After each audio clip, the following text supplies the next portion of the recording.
Morning, my friends. I am Pastor Ben Hayes from First Baptist Church, Dadeville, Alabama, bringing you our thought for the day on what I hope is going to be a terrific Tuesday. Starting off with a meeting first thing this morning. Always good when you gather with a bunch of believers to talk about ministry in our community, and that's what we're going to be doing. And then later on today, we just got regular stuff. I'm looking forward to regular stuff on a Tuesday morning. But if you've got your Bibles, look at 2 Corinthians chapter 12, and let's pick up in verse 10. Remember, Paul was talking about his thorn in the flesh. God gave him that thorn in the flesh, and we don't know what it is. Some people say it was eye problem. Some say it was a stuttering issue. We have no idea what the thorn in the flesh was, but God gave that to him to keep him from becoming too arrogant, too boastful over the fact that God had taken him up into heaven to view all of the wonderful sights and to hear things that Paul said it was unlawful for him to write about. And I got to tell you, if God had taken me up into heaven, man, I would be boasting. I'd be talking about it all the time. But Paul said, God gave that to me. And he said, I prayed 3 times that God would remove this, or maybe he prayed more than 3 times. But 3 times God told him, my grace is sufficient for you. Now look at what he says in verse 10. This is the verse that blows my mind. Paul says, therefore, I take pleasure in infirmities, in reproaches, in needs, in persecutions, in distresses for Christ's sake. For when I am weak, then I am strong. I mean, let me ask you this. Have you ever been happy when you got COVID or the flu or pneumonia or hit your thumb with a hammer? I mean, those are things that don't tend to give us pleasure unless you're a sadist or a masochist, and Paul was neither of those.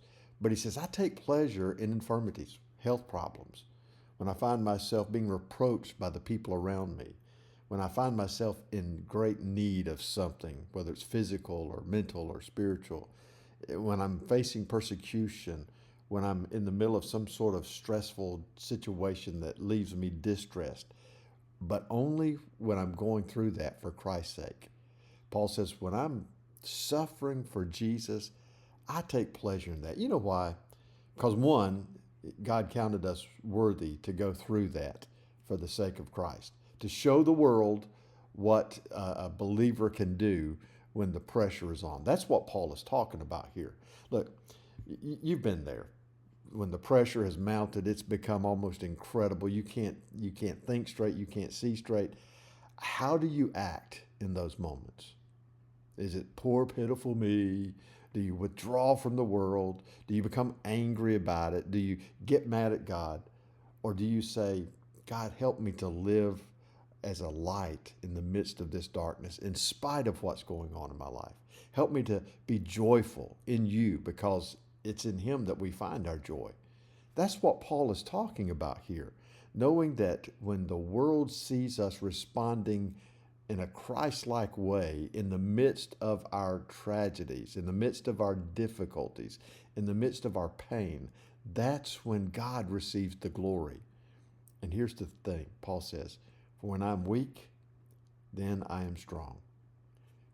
Now, that's what we would call an oxymoron, right?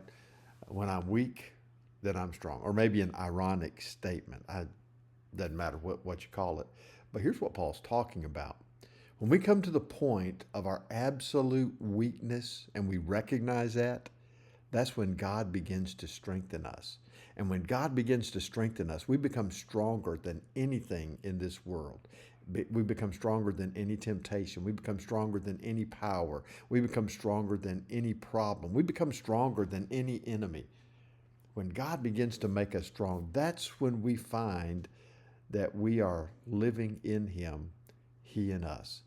And you remember what John said in his letter, 1 John? He said, greater is He who is in me than he who is in the world. Remember what Paul said in Philippians? I can do all things through Christ, which strengthens me. Over and over again, we could talk about verses where God has given His person the ability to withstand supernatural assaults simply because we're doing it for the sake of Christ. How about you? Going through something today?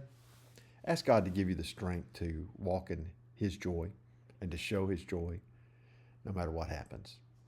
Be blessed. I'll see you back here tomorrow.